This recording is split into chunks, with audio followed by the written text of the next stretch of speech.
Good evening. This is a very good day. It's been a long 2 days, but tonight our prayers have been answered. We're overcome with relief and gratitude for this gift to all of us. And it is the people standing here with me that remind me why I'm so proud to be the governor of this state. Incredible men and women who were relentless in their pursuit of finding this little girl. Yesterday I held Charlotte's parents in my arms. David and Trish, I went to the campsite. I saw the place that she had just been a joyful little girl the day before, riding her bike, because I was on the road she rode her bike on, saw where she left it. And her parents were just so overcome with sadness and grief. And as a parent, I thought my own heart was breaking. And I said to them, I promise you this, we will bring Charlotte home to you. And as each hour went on, hope faded, because we all know the stories. The first 24 hours, there's hope. But when you hit 48 hours, hope starts to wane. But when Charlotte disappeared in Moreau State Park, it was every parent's worst nightmare. But I knew I would be able to have assembled the team of individuals who would not stop. And I want to thank at this moment the individuals gathered here tonight and all the men and women across this state that they represent. And the FBI brought in their specialized, trained individuals all the way from Washington to help with this search. But I want to thank Deputy Superintendent Richard Allen, Lieutenant Colonel James Barnes, Lieutenant Colonel Richard Mazzone, Major Dennis Shager, for their work, the New York State Park Police, Colonel Michael Dodona, the Office of Parks and Historic Preservation, Chief of Staff Randy Simons, Saratoga County Sheriff's Department, Lieutenant Jeffrey O'Connor, the Schenectady County Sheriff's Office, represented by the Schenectady Police Department, Police Department of Schenectady, Detective Sergeant Bradley Carlton, the Federal Bureau of Investigation Acting Agent in Charge, Alfred Watson, who I met yesterday on site, New York State Department of Corrections and Community Services, Acting Commissioner Daniel Marticello, New York State Department of Environmental Conservation Forest Rangers, Basil Sagos. As I mentioned, when you hit that 48-hour moment, you realize it's going to be tough. And you start thinking the worst. But what happened was extraordinary. The case started to break at 4:20 a.m. this morning, when the family's home that was being guarded by state police, when the parents were still starting another day at the campsite where they'd last seen their daughter. 4:20 a.m., the car pulls up to a mailbox. Something is left. State police immediately go to the mailbox and identify what is a ransom note that had been left behind for Charlotte. State police worked diligently trying to find a match for a fingerprint. First one tried and wasn't successful. Second one was to identify any other prints in the New York State database that would be a match. The hit came at 2:30 in the afternoon. There had been a DWI in 1999 in the city of Saratoga. A fingerprint was found that matched what was found on the ransom note. So, a little more research work to identify the location and identifying the fact that there was a home they could visit. They found a double-wide house with a woman, the suspect's mother.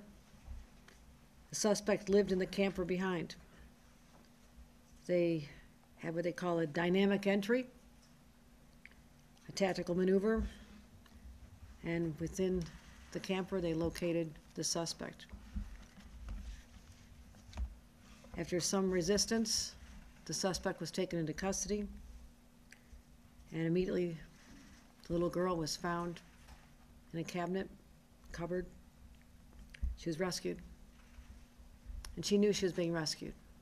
She knew that she was in safe hands. Her parents were immediately notified. This occurred at 6:32 this evening. The suspect, 47-year-old male named Craig Nelson Ross Jr., is still being questioned. At this moment, charges have not been brought, but they are fully expected. The daughter was transported to local hospital, as is customary, and that's all the family wishes to reveal at this time. But they are united. She is in good hands. She appeared to be outwardly physically unharmed at the time, but we'll leave the rest of this information about little Charlotte to her family at a time they deem appropriate. Often these stories don't end up like this. Every second is key. There's a lot of pressure. Split decisions are made. Because you know, not just a life is hanging in the balance, but a little innocent child's life is hanging in the balance. So to the teams behind me, you work quickly. You work with great urgency. You put it together, the puzzle pieces. You're able to track down the location of Charlotte through technology, but ultimately it was the two SWAT teams, one federal, one state, that landed in helicopters in Boston Spa to rescue Charlotte.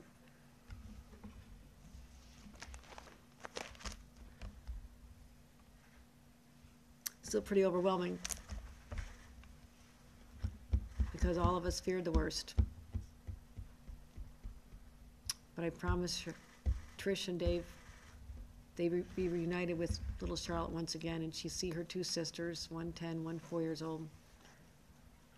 And obviously it's a traumatic event for the family and certainly Charlotte. And we'll continue to keep this family in our prayers as they heal.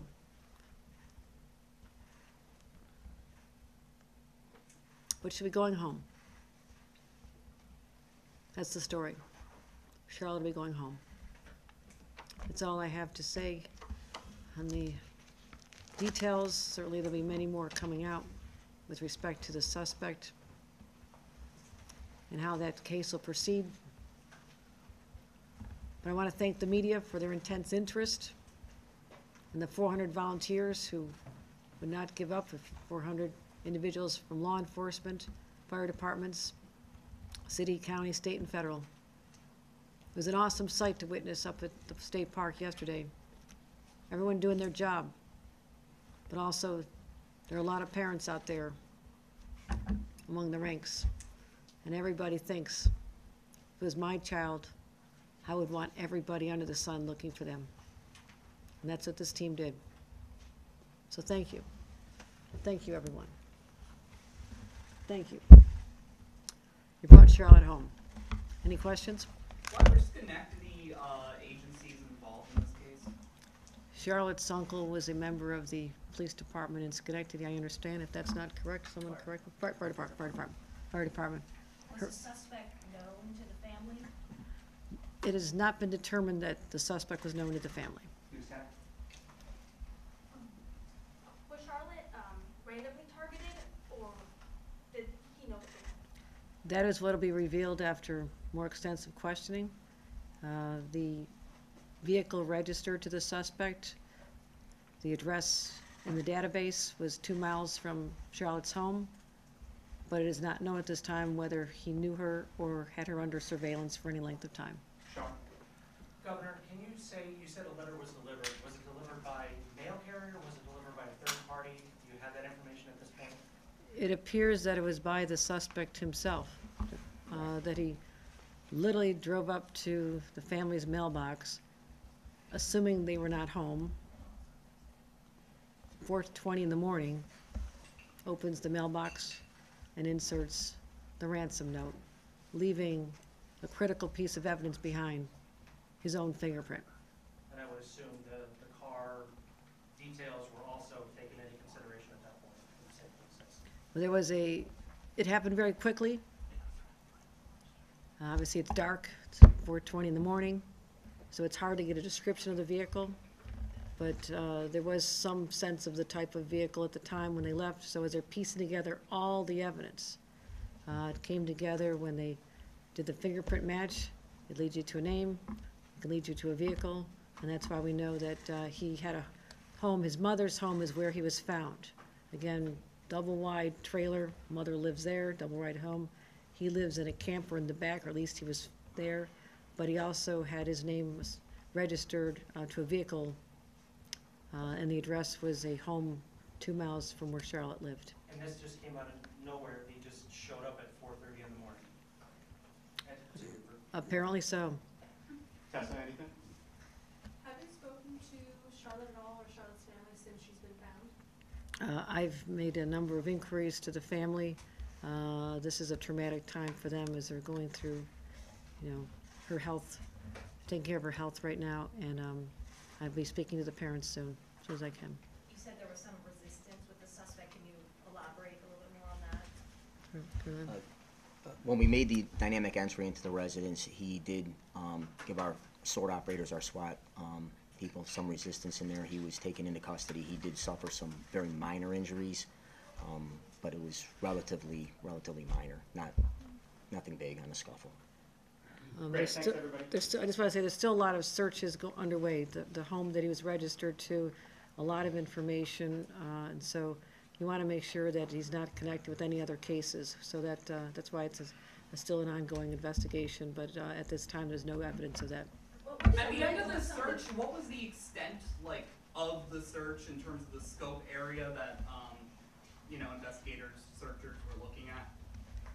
I'll let you answer, Colonel, but Are you asking about at the There's park? six- The Or scope beyond the park, I've heard reports that it was beyond the park as well. the original scope of the ground search was within the park.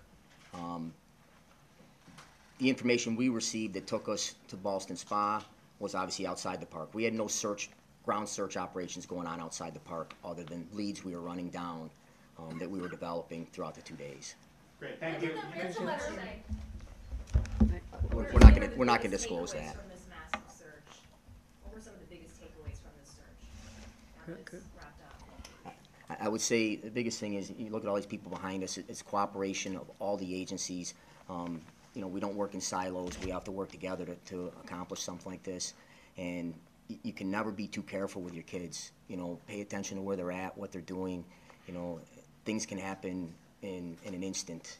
Charlotte was no more than probably 2/10 of a mile from where she was camping in a small area, and she was gone for her to ride her bike around that loop would take her about 4 minutes, 5 minutes.